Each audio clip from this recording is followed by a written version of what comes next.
have the speaker on the stage already. Please welcome him with a big round of applause. Good afternoon, ladies and gentlemen. Thank you very much for the kind introduction. I would like to congratulate KEA and the organizers for this insightful event, and I'm really appreciative to Professor Hee-Jip Kim for the opportunity to speak to you today. It's my pleasure to share with you analysis my colleagues around the world do on energy transition. We started this morning on a very positive speech by Professor Miller, as well as IEA Executive Director Dr. Fatih Birol. I would like to continue that message by reminding you that despite all the challenges that we've had over the last 3 years with the pandemic, supply chain disruptions, the return of war in Europe, and inflation, we have continued to see investment in energy transition technologies continue to grow. And last year, for the first time, investment in deployment of energy transition technologies exceeded $1 trillion.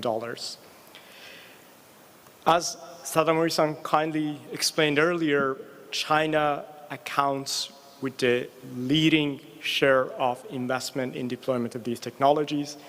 Just over 54% of the investment last year came from China. You can see Korea has a very respectable global rank of 6, actually higher than its economy size ranking. But unfortunately, as a whole, if we remove China, the rest of G20 is still not investing enough in deployment of energy transition technologies.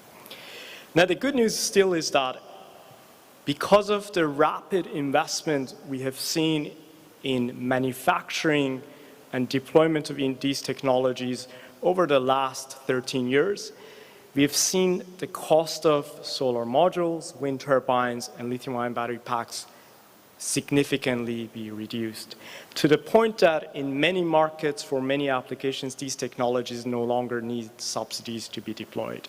They're already economically competitive with the incumbent fossil fuel-based technologies. And as Sadamori-san also explained, in the short term, we continue to see deployment of clean power capacity as well as electric vehicle sales accelerate.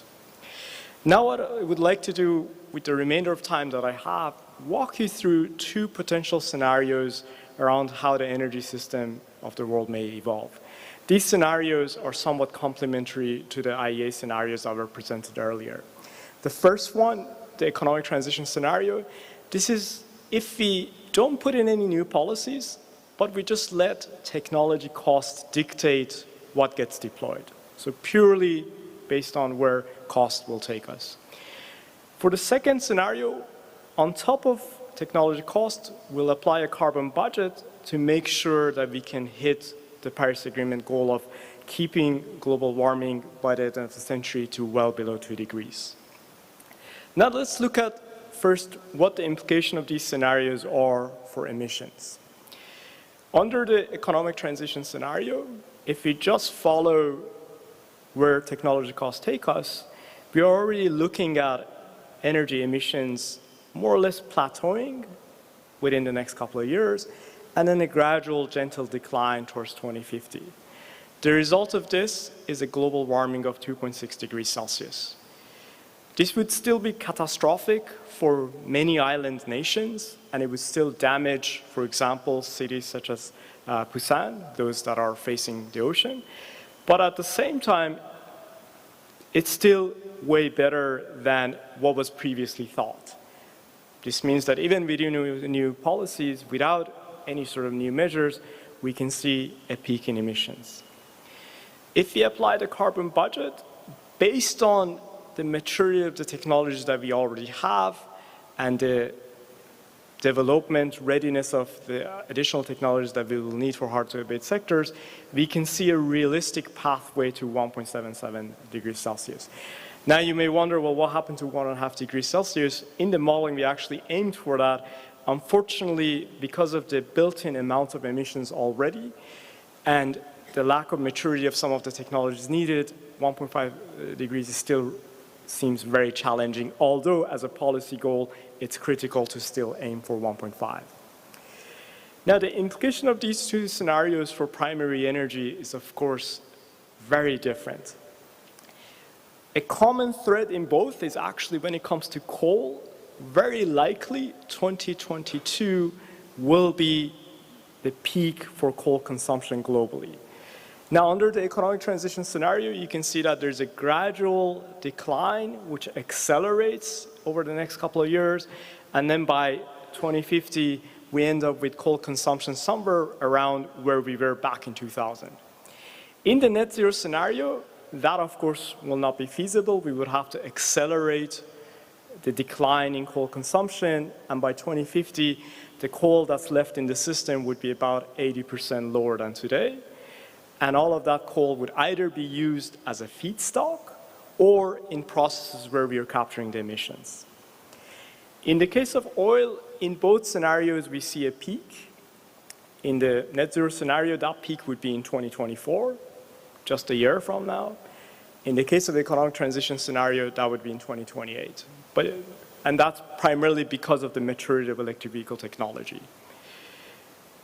For gas, the two scenarios have a very different picture. Under the economic transition scenario, we actually see a recovery in gas consumption as prices come down from the record highs we experienced last year due to Russia's invasion of Ukraine.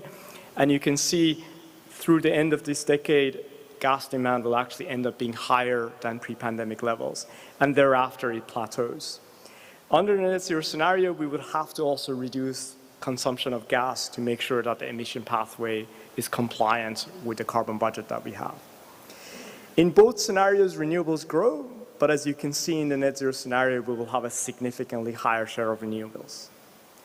Now, earlier, Professor Muller made a very strong comment around the fact that all countries need to contribute to emission reduction. It's certainly true that we can argue that developed economies have a higher share of historical emissions, but the way the carbon budget math works is unless all countries reduce emissions, we're not going to be able to prevent the catastrophic impacts of global warming beyond 2 degrees Celsius.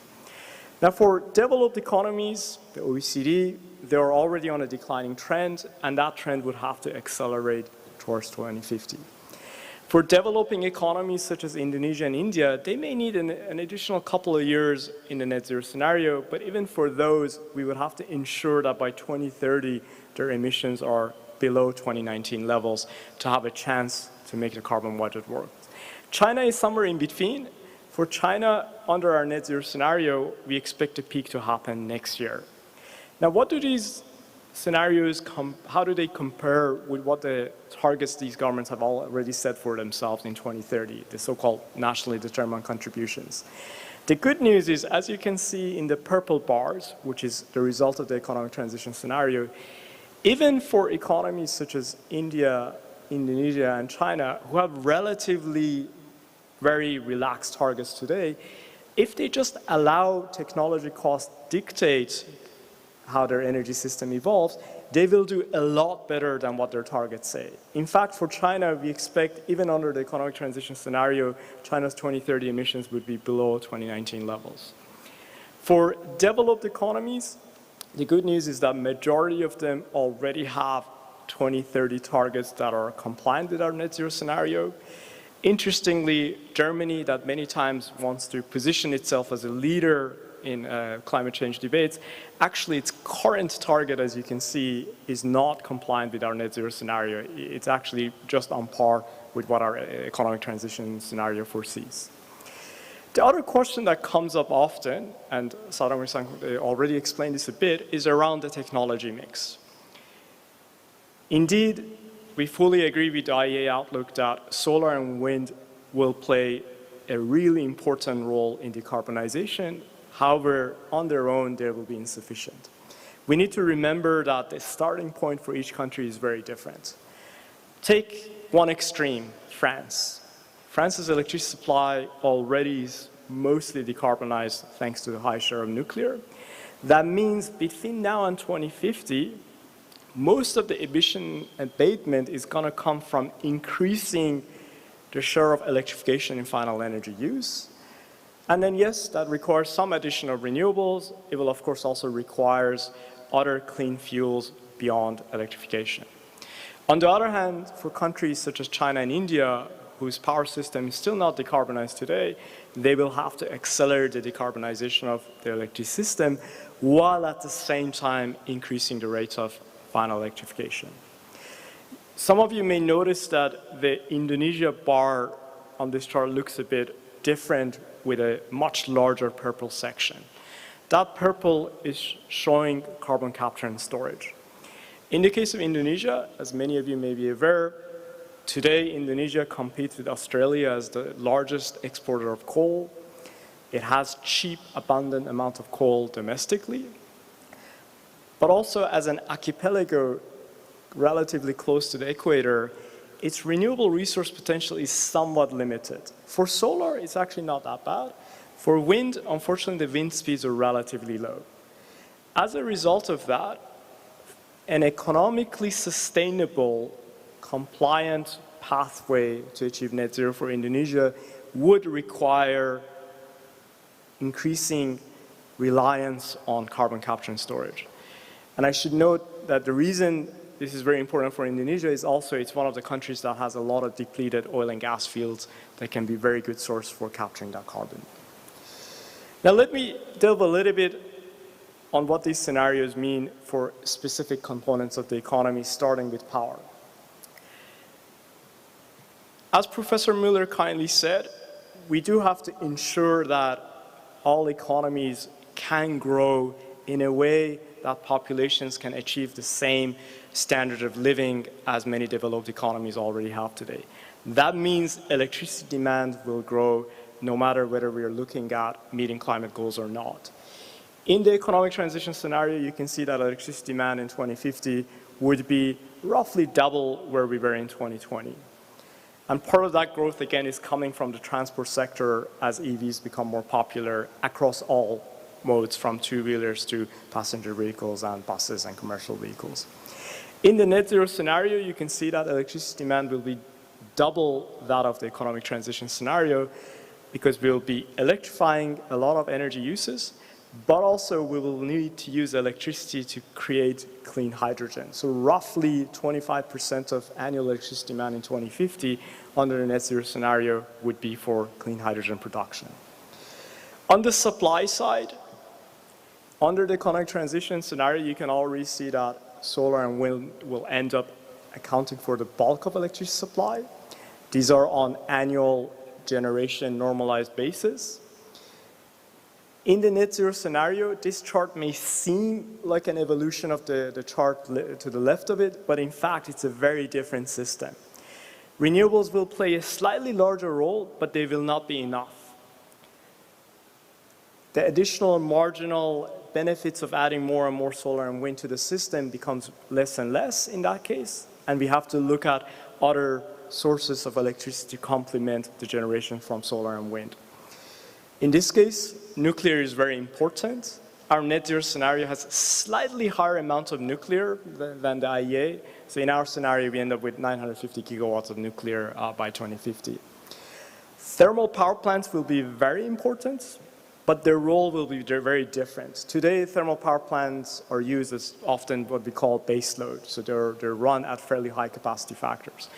In the future, their capacity factors will decline. In some cases, in some locations, we will equip them with carbon capture and storage. But as you can see, in 2050, we still envision around 2,000 gigawatt of gas turbines in the system around the world, where that capacity is not actually equipped with CCS. It's just a capacity that gets rarely used, meaning its emissions will be very low. And as a result of that, those emissions will be easy to be offset. There will also be a role for open cycle gas turbines that are compatible with using hydrogen, as you can see in green. It's just that those turbines, again, their capacity factors will be relatively low. You may ask, well, what about co-firing with, for example, ammonia at coal plants or hydrogen at CCGT gas plants? The challenge with co-firing is that unless you're co-firing at really, really high shares, the emission benefits are really low. And unfortunately, if you want to co-fire at really, really high ratios, the fuel cost is extremely high. As a result of that, when we look at an economically sustainable net zero pathway, in most places we don't really see a role for coal-firing. Now you may say, well, this is not consistent with what many companies envision, particularly in Japan and Korea. It's important to remember that for an individual company, they look at their existing asset base. We are modeling what would be most economical from a system level for a country. So what's good for the country is not always necessarily aligned with what's good for an individual company. And for countries, that picture again, of course, looks very different by geography. If you're Australia, you're blessed with abundant land, very high insulation, really good wind speeds. You also have abundant domestic fossil fuels, and again, you also have reservoirs that can be used for carbon capture and storage. In that scenario, if you're Australia, you can go really high on your renewables, and you can balance that out with fossil fuels used in thermal power plants equipped with carbon capture and storage. On the other hand, if you're an island country like Japan, while the renewable resource potential is still relatively high, particularly for offshore wind, you will have to rely on nuclear power because you also have a high population density and you need nuclear power to be able to actually make up for the shortfall from your renewable resource potential. In countries like China and India, where while they have relatively large land mass, but also still have very, very high population density and very, very large share of heavy industry, again, all the technologies will be very important. Now, what about the other sectors of the economy? In the case of industry, today, of course, depending on the industrial sector, we are already using a diverse set of energy sources. Take steel, for example. Primary steel production, of course, is very dependent on coking coal, but secondary steel production, so the recycling is already relying on electric arc furnaces. In the case of steel, in some locations where you have carbon capture and storage possibility, you will continue using coking coal. In others, for primary steel production, you will rely on reducing the iron ore using clean hydrogen. You can see as a whole, in industry, we see fossil fuel consumption coming down, but it doesn't go to zero. The primary reason for this is also you have applications such as petrochemicals where oil as a feedstock will still be critical. In the end, electricity, which is already competing with coal as being the #1 source of energy for industry, has a higher share by 2050, and we see a role for hydrogen here as well, although that role may seem smaller than some other companies are arguing for today. In the case of transport, for road transport, electrification is primary vector across two-wheelers, passenger vehicles, commercial vehicles, and buses. In most applications, electrification will be enough. When it comes to aviation and marine, in the case of near shore, we can rely on electrification, but for example, for transcontinental shipping as well as trans-Pacific, transatlantic shipping and aviation, these are areas where we'll have to rely on either sustainable aviation fuels derived from bioenergy or methanol or ammonia derived from clean hydrogen for shipping. For buildings, this is again where heat pumps will play an important role through electrification, and in some circumstances then centralized heating powered by energy could be quite efficient as well. Speaking of hydrogen, in terms of application, we should remember that today we already consume about 100 million tons of hydrogen annually. This is, for example, for production of methanol, for production of ammonia that's used in fertilizers. That needs to be decarbonized. On top of that, the largest set of growing demand will come from the steel sector. In the power sector, we do see a niche role, and that niche role is still about 50 million tons annually by 2050, so it's sizable, but it will be very distributed across a set of different countries. For power, you can see carbon capture and storage will be much more critical.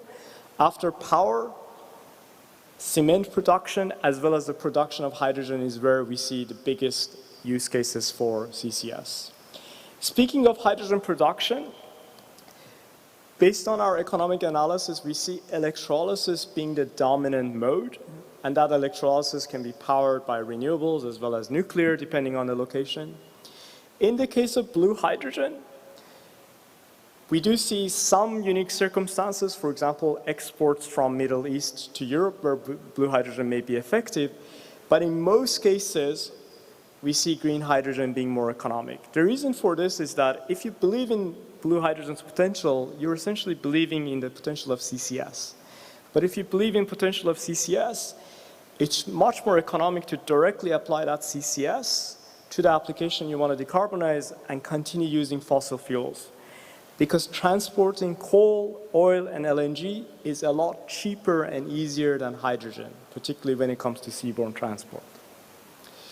On that note, when we hear this debate about electrification versus hydrogen, we should remember that there are indeed some applications, such as shipping, as well as steel, where hydrogen will play a much more important role than electrification.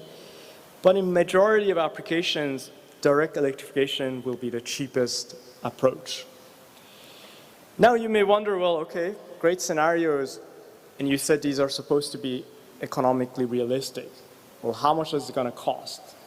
First of all, as Sadamori-san also alluded, we need to significantly scale up the supply of critical minerals that all these technologies need.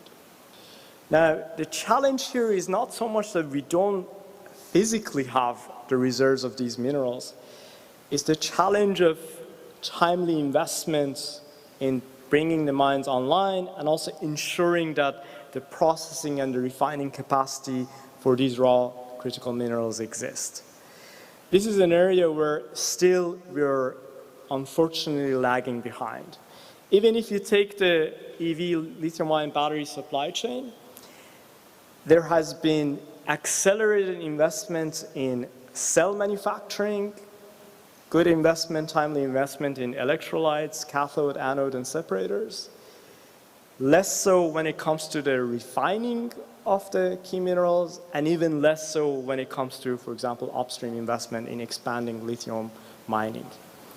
This is something that needs to be addressed, and some of the measures, such as the Partnership for RISE, the resilient and inclusive supply chain enhancement that the G7 has launched, is going to be very important if we're going to solve these problems.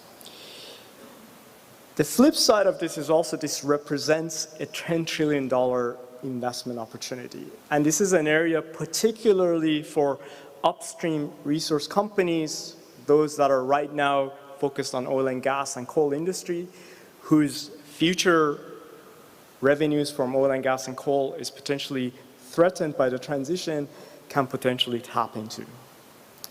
For the energy system itself, we estimate that the net zero scenario would require just under $200 trillion of investment between now and 2050.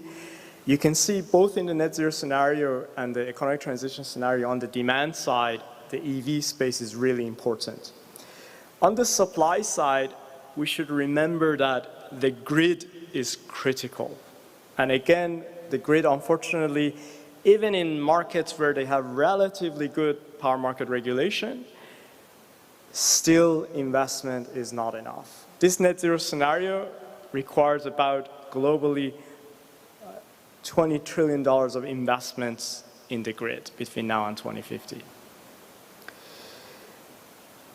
In terms of the scale of acceleration that we need, for many of these technologies right now, we're at zero. So even though, for example, for heat pumps, we've seen significant acceleration of sales in Europe, we're still globally at a very, very low levels. The number for nuclear may seem like it's looking better, but in reality, the annual nuclear capacity additions that we need is at a rate that we've never achieved. It's much more than the rate that we had back in the heyday of nuclear industry in the 70s and 80s. So again, all across these technologies will have to accelerate the deployment rate. This is my final slide. In today's opening, we heard from Professor Muller's 12 levers. This is about half of that. but fairly similar in line. The first thing is we should ensure that we can accelerate the mature technologies that we have already. So we should make sure that we are not hindering deployment of things like solar, wind, electric vehicles. We also need to ensure that there are measures where investment is going in critical areas such as carbon capture and storage, advanced nuclear, the specific decarbonization solutions to heavy industry. Right now, there is an acceleration of investment in some of these areas, but still is not insufficient. The number 6 is the one that I want to draw your attention to most. This is, again, an area where if we do not scale up investment, it's not because there's not enough material out there. It's unfortunately just because we have not taken the action in a timely manner. Thank you very much for your kind attention.